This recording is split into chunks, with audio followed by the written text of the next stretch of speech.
Before you tell the world you love her, maybe you should tell them you already have a wife.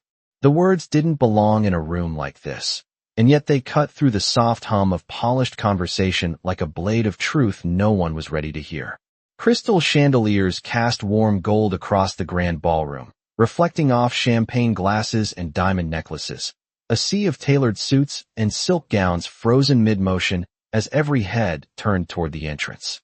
Ethan Carter stood at the center of it all, the man of the hour, the billionaire CEO whose name alone could move markets by morning, his posture steady, his expression unreadable as he prepared to announce the engagement that would secure his company's future. And then the doors opened. Not loudly, not dramatically, just enough for the cold night air to slip in behind her, carrying something unfamiliar into a room built on control. Lily Harper stepped inside, her heels clicking softly against the marble floor, each step deliberate despite the tremor in her hands. Her dress wasn't designer, not even close, a simple ivory piece that looked almost out of place among the luxury around her. But she wore it like armor, chin lifted, eyes locked on one man and one man only. Conversations died in whispers, forks paused inches above plates, phones slowly lowered as curiosity turned into something sharper, something heavier. Ethan's assistant leaned in, murmuring something urgent, but he barely heard it. Because he saw her. And for the first time that night, his composure cracked, just enough for the truth to slip through his eyes before he buried it again. Lily stopped a few feet away from the stage, close enough now that the distance between them felt intentional, like a line drawn in front of hundreds of witnesses. Her fingers curled slightly at her sides, not from fear, but from holding on to something she had almost lost. She could still feel the weight of it, the paper, the ink, the promise that was never supposed to matter. Not like this. Not here. A woman near the front whispered, "Who is she?" Another voice followed, quieter but sharper, "Security?" But no one moved, because Lily didn't look lost. She looked certain, and certainty was dangerous in a room full of power. Ethan exhaled slowly, the kind of breath that came before a decision. You couldn't take back, and stepped forward, his voice calm, controlled, practiced. "You shouldn't be here." It was quiet, but it carried. Lily tilted her head just slightly, a small, almost sad smile touching her lips as if she had expected those exact words. "That's funny," she said, her voice steady despite the storm building beneath it. "Because last time I checked, this is exactly where your wife is supposed to be." A ripple moved through the crowd, confusion turning into shock, shock into fascination, as every eye shifted between them, searching for the truth hidden in the space between his silence and her claim. Ethan's jaw tightened, just for a second, and in that second, the perfect image he had built began to fracture. Because this wasn't part of the plan. Not tonight. Not in front of everyone. And yet here, she was, the one person who knew exactly who he was before the headlines, before the boardrooms, before the carefully constructed version of himself the world believed in. Lily took one more step forward, closing the distance just enough to make it undeniable, her voice dropping just slightly, not softer, but more real, the kind of truth that didn't need volume to be heard. "Go ahead," she said, eyes locked on his. "Tell them I'm lying." Silence answered her. Not because the room didn't want to hear it, but because for the first time, Ethan Carter didn't know if he could say the words and still recognize the man saying them. The silence stretched just long enough to make every second feel deliberate, like the room itself was holding its breath, waiting to see which version of Ethan Carter would answer her, the untouchable CEO or the man who once signed a promise he never intended to keep. A camera flash went off somewhere near the back, then another, and suddenly the illusion of privacy shattered as phones lifted again, recording, capturing, turning this moment into something that would not stay inside these walls. Ethan straightened, shoulders squared, the familiar mask slipping back into place as he scanned the crowd. Investors, partners, the board members whose approval held billions of dollars in motion, and then finally back to Lily, the one variable he had calculated out of existence. "This is not the time or place," he said evenly, his voice carrying the authority that had built empires, but there was a thread beneath it, something quieter, something strained.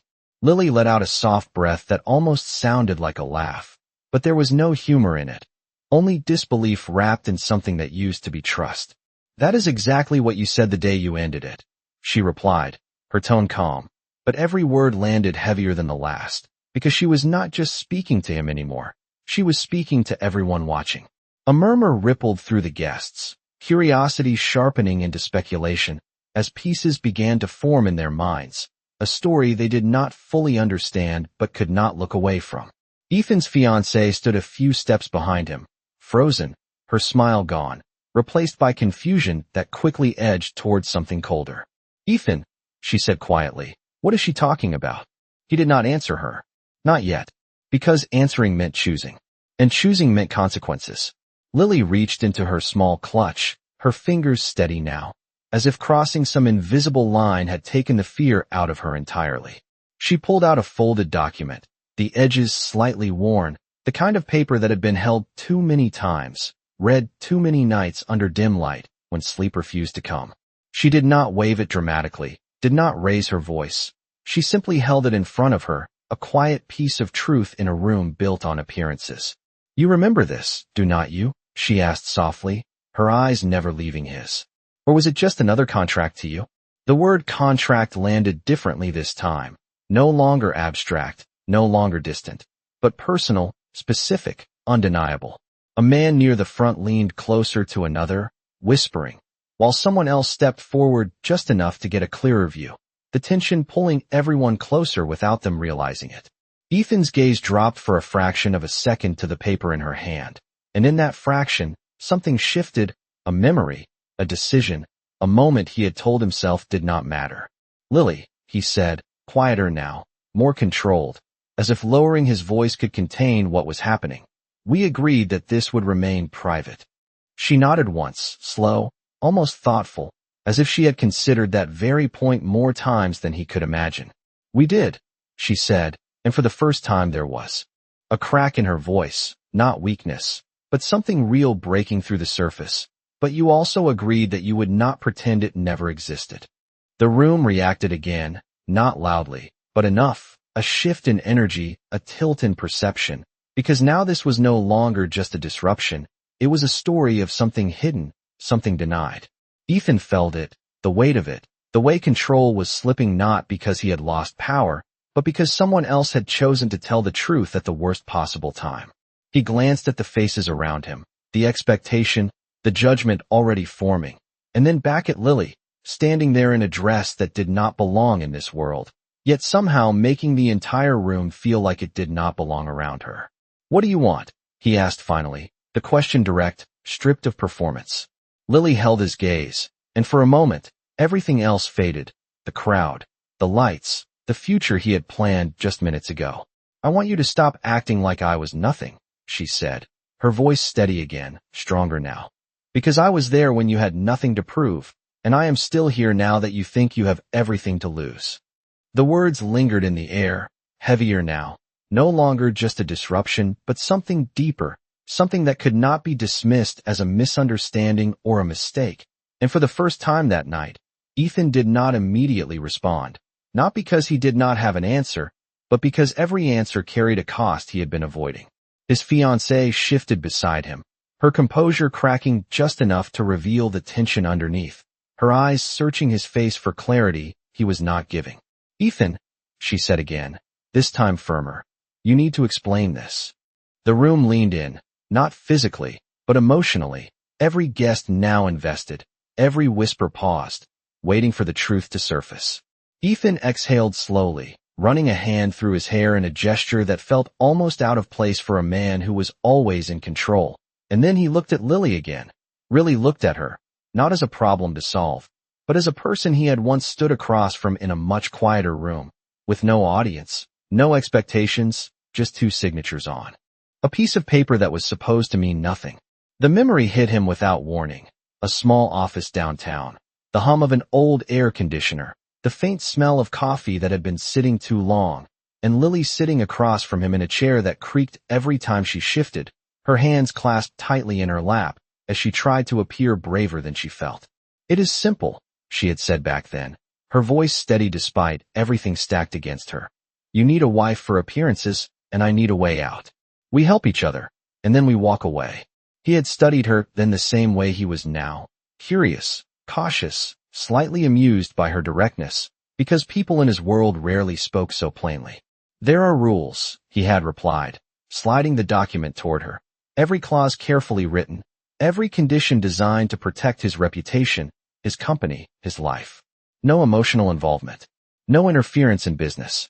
Public appearances only when required. Absolute discretion. Lily had read every line, slowly, her brow furrowed not in confusion, but in determination, as if she understood exactly what she was agreeing to, even if she could not fully see what it would cost her later. "And what about you?" she had asked quietly, looking up at him with a question that had nothing to do with the contract itself. "Do you follow rules like this too?" He had almost smiled at that, a rare moment of honesty slipping through his usual control. "I follow what works," he said, and that had been enough for her, or at least it had been then. Back in the present, the weight of that memory pressed against him, because what had once been simple no longer felt that way, not with her standing here, not with everyone watching. Lily lowered the paper slightly, her fingers tightening around it, as if it was the only thing keeping her grounded in a room that wanted to define her without knowing her. "You told me this would protect both of us," she said, her voice softer now, but no less steady. "You said it would give me time to rebuild my life, and it would give you the image you needed. That was the deal." Ethan nodded once, almost instinctively, because that part was true, every word of it. "And it did," he said, his tone measured, careful, as if he could still keep this contained if he chose the right words. The agreement was fulfilled. Lily's eyes flickered at that, not with surprise, but with something closer to disappointment, as if she had expected him to say exactly that and still wished he would not. "Fulfilled," she repeated quietly, tasting the word like it did not belong to what they had shared, even if it was never supposed to be more than an arrangement. A soft laugh escaped her then, not bitter, not mocking, just tired. "That is interesting," she said, lifting her gaze to meet his again. "Because I do not remember signing anything that said you could erase me the moment it became inconvenient." The room reacted again, the tension shifting, because now this was no longer about a contract. It was about something more human, something harder to categorize, and Ethan felt it, the careful balance he had built starting to tilt in a direction he could not easily control. He had ended it cleanly, efficiently, the way he handled everything. A meeting, a check, a quiet goodbye that left no room for complications, at least that was what he had told himself.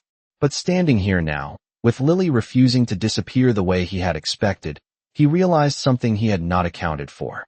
Some agreements did not end just because the paper said they did. The tension no longer hovered at the edges of the room. It settled in the center, thick and undeniable, wrapping around every guest, every whispered thought, until the gala felt less like a celebration and more like a moment waiting to fracture. Ethan stood still, but his mind moved quickly, calculating, weighing outcomes the way he always did, except this time the variables were not numbers or contracts. They were choices he had avoided making. His fiancée took a step closer, her voice low but sharp enough to cut through the silence between them. "Is any of this true?" she asked, and this time there was no softness left, only expectation. Ethan did not answer immediately, and that hesitation said more than any explanation could. Across from him, Lily watched the shift happen in real time, the unraveling of something carefully built, and for a brief moment, something flickered in her expression, not satisfaction, not victory, just a quiet recognition. That this was never going to be simple. A man from the board cleared his throat, stepping forward slightly, his tone measured but urgent. "Ethan, we have investors here. You should handle this quickly. Handle this." As if Lily was a situation, a disruption, a temporary inconvenience that could be smoothed over with the right statement. Ethan's jaw tightened at the phrasing, but he did not correct it. Not yet. Lily let her gaze drift briefly across the room, taking in the polished faces, the silent judgment, the curiosity disguised as concern, and then she looked back at Ethan, her voice calm, almost too calm for someone standing alone against all of this.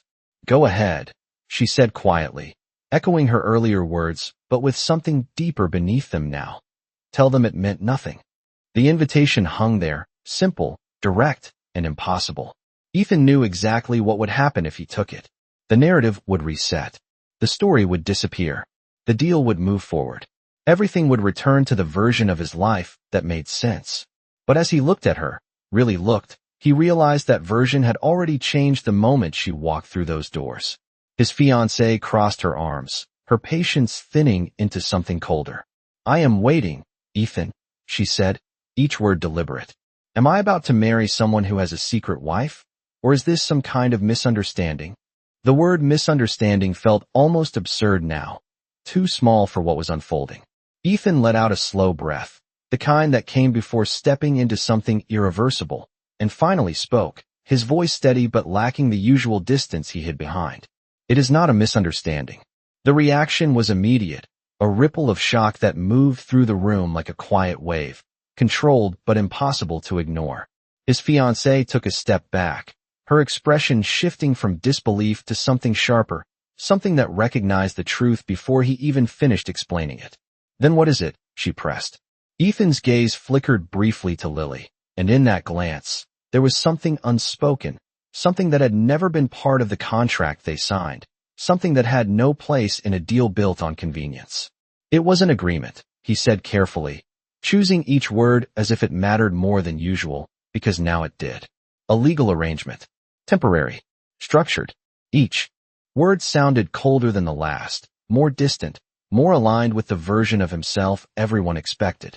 Lily's expression did not change immediately, but her fingers tightened slightly around the paper in her hand, the only visible sign that those words still reached her.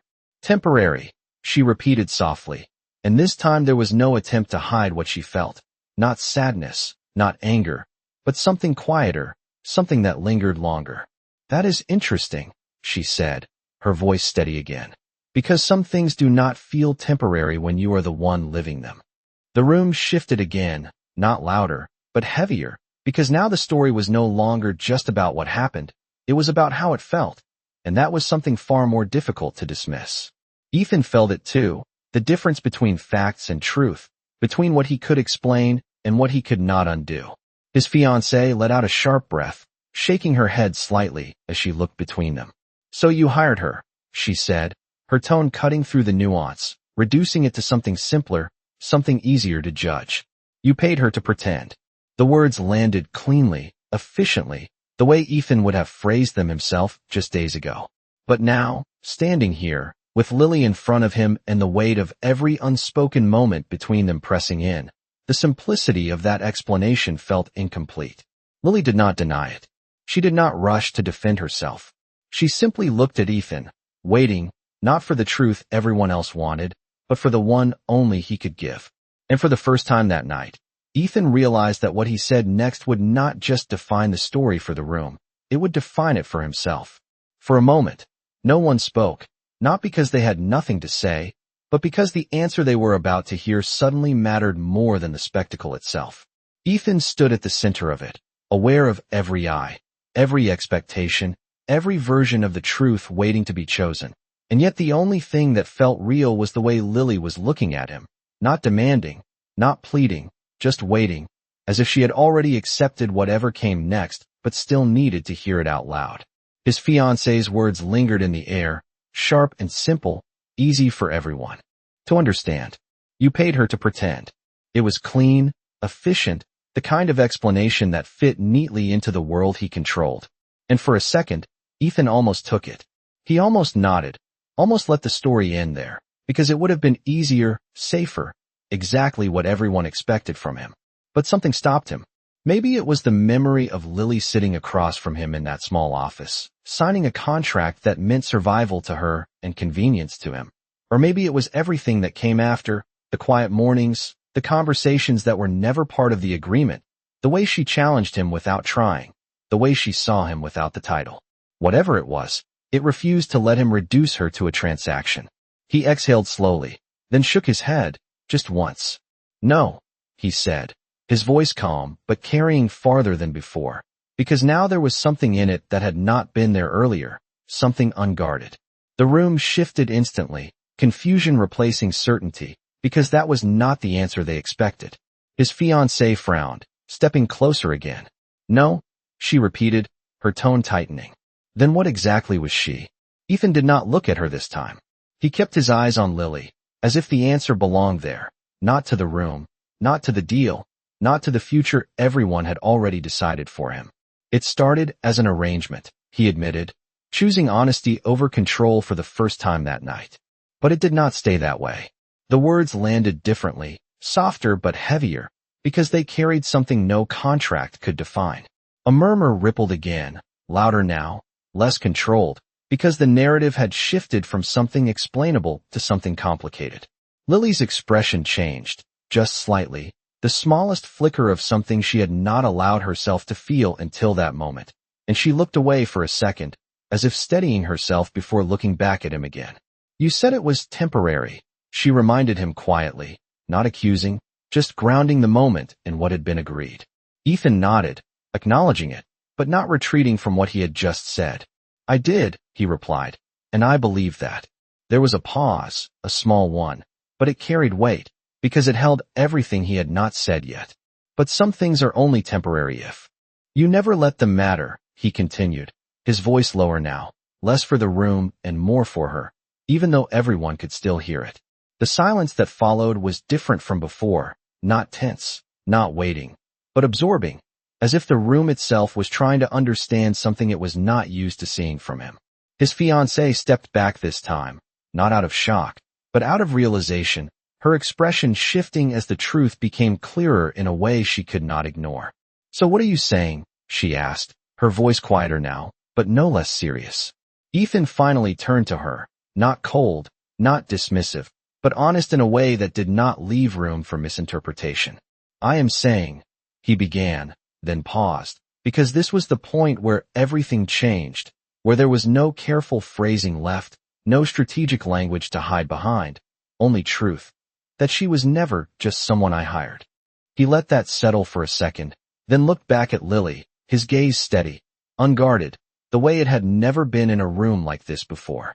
And pretending she was, he added quietly, is the one part of this I got wrong. The words did not explode through the room. They settled, slow and undeniable, like something real taking shape in a place built on appearances, and for a moment no one reacted because no one expected Ethan Carter to choose honesty over control. Not here, not like this.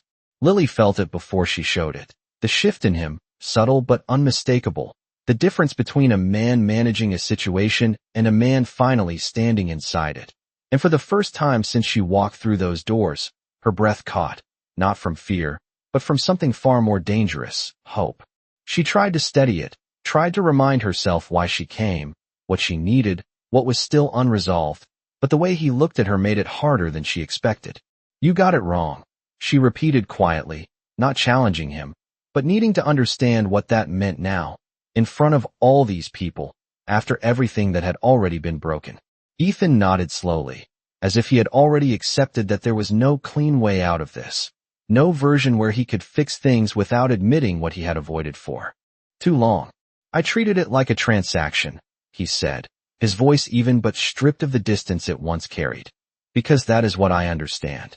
Deals. Outcomes. Control. He paused briefly, glancing around the room, the investors, the partners, the life he had built on those exact principles, then back to her.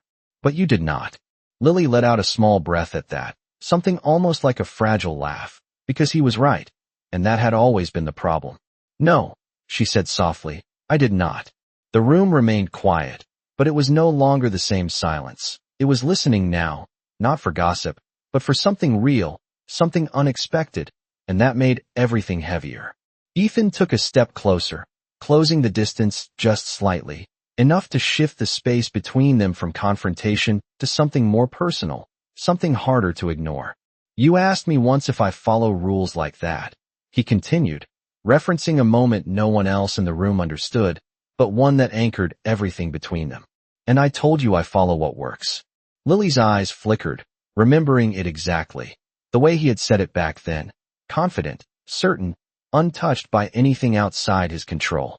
You did, she replied, her voice steady but quieter now, because this was no longer for the room, even if they were still surrounded by it. Ethan nodded again, a faint acknowledgement of the man he had been in that moment. It worked, he said, almost to himself, until it did not. The honesty in that statement landed deeper than anything else he had said, because it carried something he had never admitted before, that something in his perfectly structured world had changed, and he had not known how to handle it. Behind him, his fiancée shifted again, but this time she did not interrupt, did not push, as if she understood that whatever was happening now was no longer something she could control either. Lily looked at Ethan for a long second, searching his face not for perfection, not for certainty, but for truth, and what she found there was unfamiliar, unguarded, real in a way that made her chest tighten. "Then why did you end it?" she asked, the question simple, but carrying everything that had led her back here. Ethan did not look away. He did not deflect. He did not calculate. "Because it stopped feeling like something I could walk away from," he answered, his voice low but steady, and for the first time, there was no strategy behind it, only truth. The admission hung between them, quiet but powerful, and Lily felt it settle in, not as an answer that fixed everything, but as one that finally made sense. "So you chose to walk away before it mattered too much?" she said, not accusing, just stating what she now understood. Ethan's expression shifted, just slightly, something closer to regret surfacing beneath his composure. "I chose what I thought was right for everything else," he corrected gently, and then after a brief pause, added, "just not for us." The word us lingered longer than anything else, soft but undeniable, and for a moment, the room disappeared completely, leaving only the space between them, filled with everything they had tried to define as temporary and failed to leave behind. The word us did not disappear when the silence returned. It stayed there, suspended between them, fragile and undeniable, and for a brief second it felt like the entire room had stepped outside of time, watching something that was never meant to be public unfold in front of them. Lily felt it settle in her chest, that single word, heavier than anything else he had said, because it was the one thing the contract had never allowed, the one thing she had tried not to believe in even when it quietly grew in the spaces between their arrangement. But before she could respond, before that moment could become something else, something more, another voice cut through the stillness, sharp, composed, and perfectly timed. "This is exactly what I expected." Ethan's fiancée stepped forward, her heels clicking with precision against the marble floor, her expression no longer confused, no longer uncertain, but controlled in a way that mirrored the world she belonged to. She looked at Lily first, not with anger, but with something colder, something assessing. "A performance," she continued, her tone measured enough to carry without raising her voice, "and a very convincing one." The room shifted again, attention redirecting, because now there was a new narrative being introduced, one that felt more familiar, more comfortable for everyone watching. Lily's fingers tightened slightly at her sides, not from fear, but from recognizing what was happening, the way truth could be reshaped. If someone confident enough said it out loud. Ethan's expression hardened just slightly, not toward Lily, but toward the interruption, toward the direction this was about to take. "This is not a performance," he said firmly, but his fiancée only let out a small, knowing smile, the kind that suggested she had already decided what to believe. "Of course it is," she replied smoothly, turning slightly to include the room, the witnesses, the people who mattered in ways that extended far beyond this moment. A contract, a role, a carefully timed entrance right before a major announcement. It is almost impressive. A few quiet murmurs followed, subtle but present, because her explanation made sense, because it fit into a world where everything had a purpose, a strategy, a return. Lily felt it, the shift in perception, the way the room leaned toward the easier version of the story, the one where she was just a piece of a plan, not a person who had something real to say. She exhaled slowly, steadying herself, reminding herself why she came here in the first place. "If this were a performance," she said calmly, her voice clear without needing to rise, "I would have chosen a better ending." The honesty in her tone cut through the polished explanation, not louder, but deeper, and for a moment, it unsettled the balance his fiancée had tried to create. But she recovered quickly, crossing her arms as she tilted her head slightly. "Or maybe this is the ending you were paid for," she countered, the words precise, intentional, designed to reduce everything Lily had said into something transactional. That landed, not because it was true, but because it was easy to believe. Ethan stepped forward then, placing himself just slightly between them, not blocking, not shielding, but making it clear that he was no longer standing apart from what was happening. "That is enough," he said, his tone calm, but carrying authority in a way that quieted the room again. His fiancée looked at him, surprised for the first time, not by the situation, but by him, by the way he was choosing to respond. "You are defending her?" she asked, not angrily, but incredulously, as if this was the part that did not make sense. Ethan did not hesitate this time. "I am correcting you," he replied simply, his voice steady. The distinction mattered, and the room felt it. Lily watched him closely, not for what he said, but for how he said it, for whether this was still control or something else entirely.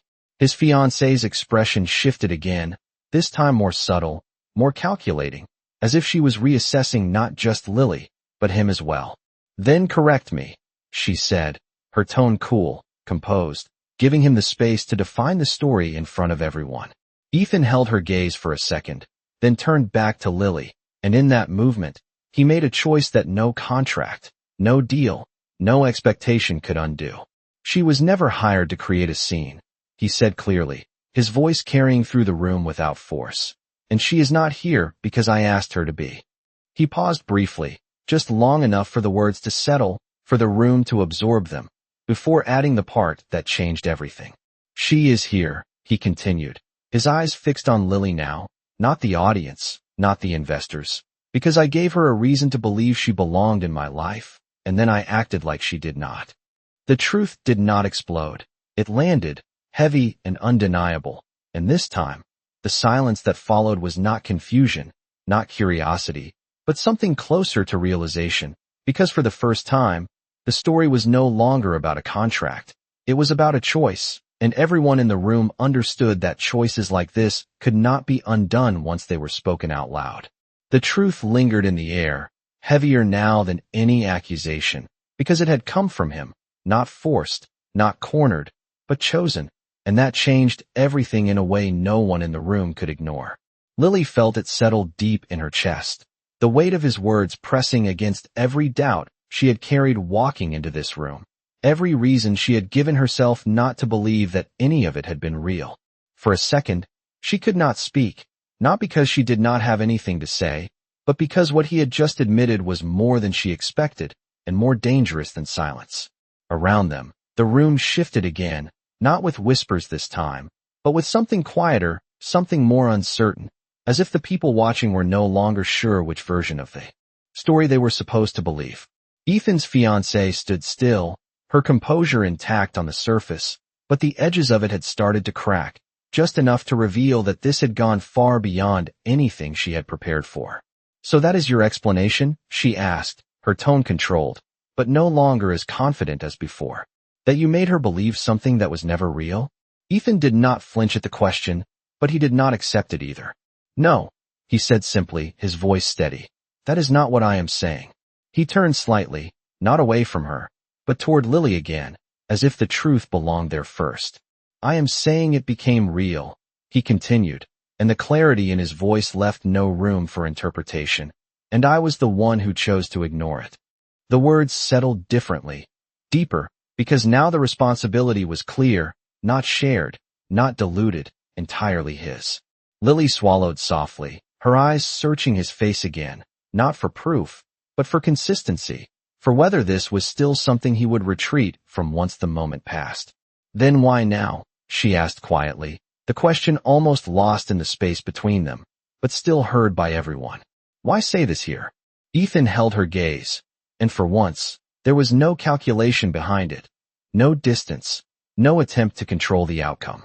"Because you showed up," he answered, the honesty in it disarming in its simplicity, "and you refused to let me pretend it did not matter." The admission landed with a different kind of weight, not dramatic, not loud, but undeniable, because it was not about the contract anymore. It was about choice, about what he was willing to admit when he no longer had the option to hide behind structure. His fiancée let out a slow breath, shaking her head slightly as she processed it, not angrily, but with a quiet finality. "Then you have already made your decision," she said, her voice calm, but distant now, as if she had stepped outside of the story entirely. Ethan did not respond right away, but the silence itself answered her, because there was no denial left to give. She gave a small nod, more to herself than to anyone else, and took a step back, the distance between them no longer symbolic, but real. The room felt it. The shift from tension to resolution, even if it was not the kind anyone had expected at the beginning of the night. Lily watched it all unfold, the consequences of something that had started as a simple agreement now rippling outward in ways neither of them had planned. And for a moment, she hesitated, not because she did not understand what was happening, but because she did. She took a small step forward, closing the distance between her and Ethan, not dramatically, not with certainty, but with quiet intention. "You cannot fix this with words," she said softly, her voice steady but grounded in truth. "Not everything works like your contracts." Ethan nodded slowly, accepting that without argument, because she was right, and for once, he was not trying to prove otherwise. "I know," he replied, his voice just as quiet, but no less certain. "That is why I am not asking you to believe me." He paused for a brief second, then added, "I am asking you to choose what happens next." The room fell into silence again, but this time it was different, not waiting for a statement, not expecting a performance, but witnessing a moment that no longer belonged to them, only to the two people standing in the center of it, facing a choice that had nothing to do with contracts and everything to do with what they were willing to risk for something real. The silence that followed his words was no longer uncertain, it was deliberate, as if the entire room understood that whatever happened next did not belong to them anymore. And for the first time that night, the spotlight that had always followed Ethan Carter felt irrelevant compared to the quiet space between him and Lily. She stood there, just a few feet away, the distance small but filled with everything they had tried to define, control, and ultimately failed to leave behind. And for a moment, she did nothing, not because she did not know what to say, but because this was the first time she had truly been given the choice. Her fingers loosened slightly at her sides, the tension she had carried into the room slowly giving way to something steadier, something grounded, and when she finally looked up at him, her expression was no longer guarded, but clear. "You are right," she said softly, her voice calm but certain. "This is not something I can fix with words." Ethan nodded once, accepting that without hesitation, because this time he was not trying to lead, not trying to negotiate, not trying to turn the moment into something manageable. He was waiting, and that alone was different. Lily took a small breath, her gaze holding his as if measuring not just what he had said, but who he was choosing to be now. "When we signed that contract," she continued, her voice steady, carrying just enough for the room to hear without belonging to it, "I thought I was making a smart decision. I thought I was protecting myself, giving myself a way forward." She paused briefly, the memory of that moment passing through her, quieter now, less painful, more understood. "But somewhere along the way, it stopped feeling like a deal," she added, her tone softening just slightly. "And I did not know how to walk away from that either." The honesty in her words settled between them, meeting his, not opposing, not competing, just existing in the same space. And for the first time, the story felt balanced, not one-sided, not controlled, but shared. Ethan stepped closer then, not enough to close the distance completely, but enough to show that he was no longer standing apart from her, no longer keeping space for convenience or caution. "Then do not walk away," he said quietly, the words simple but carrying everything he had not said before, everything he had chosen to say now instead of later. Lily's eyes flickered at that, not with surprise, but with the weight of what he was asking, because this was no longer about staying in a contract, it was about choosing something without one. She let out a small breath, almost a smile, but not quite, as if she was standing at the edge of something real and deciding whether to step into it. "That is not something you get to decide for me," she replied gently, not rejecting him, but reminding him of the difference between control and choice. Ethan nodded again, slower this time, understanding it fully. "I know," he said, his voice steady. "That is why I am asking." The simplicity of that mattered more than anything else he could have offered, because for the first time, there was no contract behind his words, no condition, no expectation, just a request. Lily held his gaze for a long second, searching for any trace of the man who had once reduced everything to terms and outcomes, and finding instead someone who was willing to stand in uncertainty without trying to shape it. The room around them remained still, not out of politeness, but because something genuine had taken its place at the center of it, something no one wanted to interrupt. Slowly, Lily reached into her clutch again, pulling out the folded document that had started all of this, the contract that had defined their beginning. She looked at it for a moment, her fingers tracing the edge of the paper, then back at Ethan, and without a word, she tore it cleanly in half. The sound was soft, but it carried a quiet end to something that had once seemed so absolute. She let the pieces fall, not dramatically, just simply, like something that no longer held power. "No contract," she said, her voice steady, meeting his eyes again. "No rules, no pretending." Ethan watched her, something shifting in his expression, not relief, not triumph, but recognition, as if he understood exactly what she was offering and what it would require from both of them. "Just a choice," he replied quietly. Lily nodded once, a small, certain motion, and this time, there was no hesitation left. Just a choice. And in that moment, surrounded by a room that had expected a performance, what they gave instead was something real, something unstructured, something that did not need approval or explanation, because it was no longer about what had been signed, but about what they were both willing to stand for now.